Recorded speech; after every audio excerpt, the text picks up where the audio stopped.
வணக்கம் சொந்தங்களே, நீங்க பார்த்துட்டு இருக்கிற இந்த வீடியோ நம்ம எங்க போய் ஓட வச்சோம்னா நம்ம திண்டுக்கல் மாவட்டம் தாங்க. திண்டுக்கல் மாவட்டத்தில் பார்த்தீங்கன்னா செம்பட்டியிலிருந்து ஒட்டஞ்சத்திரம் போகக்கூடிய ஸ்ரீராமபுரம் அந்த ஊரில் தான் இந்த வீட்டு வேலை நம்மளுக்கு வந்துச்சு. இந்த வீட்டு வேலை நம்மளுக்கு எப்படி வந்துச்சுன்னு பார்த்தீங்கன்னா, தாராபுரத்தில் இருக்கக்கூடிய ஒரு பொறியாளர் தான் நம்மளுக்கு அழைப்பூட்டு இந்த மாதிரி ஸ்ரீராமபுரத்தில் ஒரு வீட்டு வேலை நடந்துருச்சு.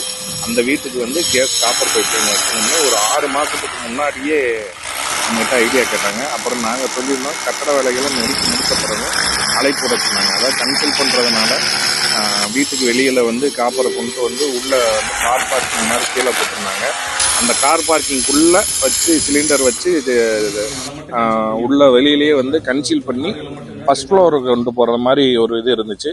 நாங்கள் வீடியோ எடுத்து அனுப்பிச்சி விட்டுருந்தாங்க. நாங்கள் எல்லாம் பார்த்துட்டு ரெடி பண்ணிவிட்டு சிறப்பாக முடிச்சிருக்கோம். அதாவது சிங்கிள் சிலிண்டர், ஒரு சிலிண்டர் வைக்கக்கூடிய அந்த கன்சல்டிங் வால்வு வச்சுட்டு காப்பர் எல்லாம் பதிச்சுட்டு சிறப்பாக முடிச்சுட்டு டிபி எல்லாம் ரெடி பண்ணி மாற்றிட்டு லீக்கு எல்லாமே செக் பண்ணிட்டு பார்த்துட்டு எரிச்சு காமிச்சிட்டுங்க. இதே போல் உங்கள் வீடுகளுக்கும் காப்பர் பைப்லைன் பண்ணணும்னா எங்களுக்கு தொடர்பு கொள்ளுங்க. தமிழ்நாட்டில் எந்த ஒரு ஊராக இருந்தாலும் சிறப்பாக முடிச்சு தரேங்க. நன்றி.